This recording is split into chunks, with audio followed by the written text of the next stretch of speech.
প্রথম পাঠ আল্লাহর কিতাব বা আসমানী কিতাবসমূহের পরিচয় নিয়ে আলোচনা।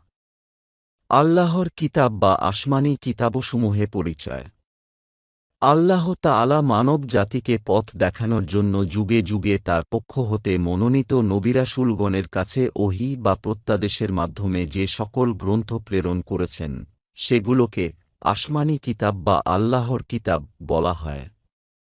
মানব জাতির ইহ এবং পরকালীন জীবনে কল্যাণ ও মুক্তির পথ প্রদর্শনের জন্য এই সব আসমানী কিতাবের গুরুত্ব অপরিসীম। নানাবিধ কারণে এই সব গ্রন্থে বিশ্বাসের প্রয়োজন রয়েছে। আল্লাহর কিতাবের প্রতি বিশ্বাসের প্রয়োজনীয়তা। আল কুরআন ও আল হাদিসের বিভিন্ন স্থানে আল্লাহর কিতাবসমূহে ঈমান আনয়নের নির্দেশ দেওয়া হয়েছে। তাই আল্লাহ তাআলার পক্ষ থেকে প্রেরিত কিতাবসমূহের প্রতি বিশ্বাস স্থাপন করা ঈমানের অন্যতম রুকন। যারা তাতে বিশ্বাস রাখে না, তাদেরকে পথভ্রষ্ট বলা হয়।